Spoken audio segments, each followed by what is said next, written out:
Et nous sommes rendus, tadam, tableau à une entrée.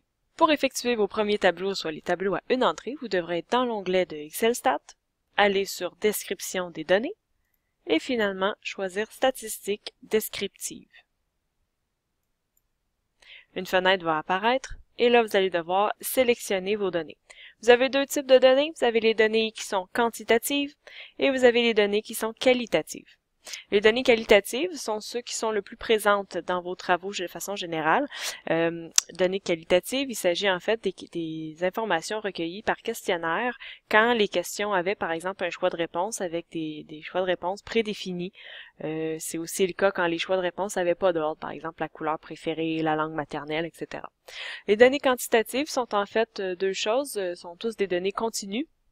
Ils peuvent s'agir ici d'un résultat brut, d'un temps ou d'un élément tel qu'un résultat d'examen entre 0 et 100. Il peut aussi s'agir du résultat d'un indice. Donc, si vous avez créé un indice, vous allez aussi avoir une donnée quantitative. Donc, si c'est votre cas, vous pouvez choisir au bout de la colonne blanche la petite case et aller sélectionner la donnée qui est quantitative. Vous allez faire la même chose avec les données qualitatives, donc au bout du carré blanc, le petit carré avec une ligne, je clique là-dessus et je sélectionne la totalité des éléments qui rentrent dans cette catégorie. Vous pouvez y aller en sélectionnant les cases grises en haut avec les lettres. Ça va sélectionner la totalité des données de la colonne. Donc, en bout de ligne, si on additionne ce que vous avez mis dans quantitatif et qualitatif, on devrait avoir la totalité de votre tableau de données, à l'exception, bien entendu, du numéro de sujet. Lorsque c'est fait, vous allez cliquer sur Sortie. Sortie, en fait, c'est un onglet dans la fenêtre de statistiques descriptives. Donc, vous avez deux sections. Vous en avez peut-être en grise si vous n'avez pas de ces données-là. Donc, ce que je vous conseille, c'est de cliquer sur les aucune en bas pour enlever tout ce qui est sélectionné dans les cases. Comme vous voyez, il y a beaucoup de choix pour une comme pour l'autre et on n'a pas besoin de tout ça. Donc, si vous avez des données quantitatives, donc des données qui sont continues, vous devrez sélectionner 6 éléments. Donc, la première, c'est le nombre d'observations.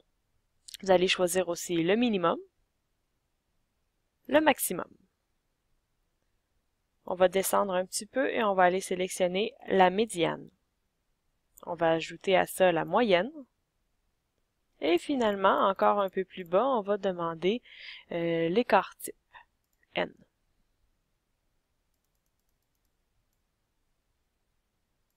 Comme vous voyez, il y a énormément de choix.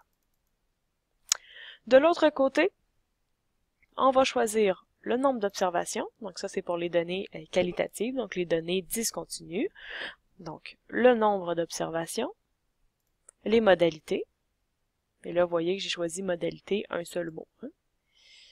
Ensuite, on va demander l'effectif par modalité et la fréquence par modalité, qui sont tous une à côté de l'autre. Assurez-vous à ce point-ci que dans l'onglet Options, vous avez retiré l'option graphique. Quand on demande beaucoup d'informations d'un coup, les graphiques deviennent très pesants. Sachez toutefois que, en cas de besoin, vous pourriez faire sortir un graphique, soit pour les données quantitatives ou les données qualitatives, qui vous permettrait de présenter le tout de façon plus visuelle. Toutefois, notez que, justement, parce que c'est la première fois que vous le faites sortir, on veut s'assurer qu'il n'y en ait pas et donc que les onglets graphiques soient complètement en gris. Une fois que c'est fait, je vais tout simplement avoir à cliquer sur OK. Et je vais arriver sur une nouvelle fenêtre sur laquelle j'obtiens mes résultats. Donc, les résultats qui sont quantitatifs, donc les résultats continus, sont obtenus dans un tableau comme celui-ci. Donc, vous voyez, ici, pour ma seule donnée que j'avais, j'ai le nombre d'observations, donc le nombre de gens qui ont émis une information. J'ai le minimum, soit le score le plus petit. Ici, c'était le score d'estime de soi, donc mon score le plus petit, c'est 18. Mon score maximum, donc la personne ayant obtenu le résultat le plus élevé, 40. J'ai la médiane, la moyenne et l'écart type qui me permet de voir la dispersion de mes résultats. Donc, vous aurez ça pour l'ensemble de vos éléments. Ensuite, pour les éléments, les statistiques descriptives, alors ici, pour chacune des modalités dont j'ai le nom, ici, j'ai le nombre d'observations, donc le nombre de gens qui ont émis un élément. J'ai les modalités, donc les choix de réponse qui étaient entrés. Et pour chacune d'elles, j'ai le nombre de fois qu'elle a été rentrée et le pourcentage qu'elle représente sur l'ensemble de cette variable-là. Et j'ai ça pour tous mes éléments. La première chose que vous allez devoir faire, c'est de vous assurer que, puis ça s'adresse seulement pour les données qualitatives, que les numéros de modalité correspondent à une possibilité réelle. Donc, par exemple, ici, mon lieu de résidence, j'ai 3 choix, c'est correct. Dans mon questionnaire, j'avais aussi 3 choix. Par contre, si j'avais sexe et que j'étais rendu à 5-6 choix, alors que ma question en contenait que 2 ou 3, à ce moment-là, j'ai un problème, donc j'ai eu une entrée de données qui était erronée. Okay, c'est des choses qui arrivent, on est humain, on fait des erreurs. Si c'est le cas, il va falloir aller vérifier dans vos données brutes à quel endroit dans cette question-là il y avait cette erreur-là et vérifier le questionnaire assorti à cette réponse problématique-là.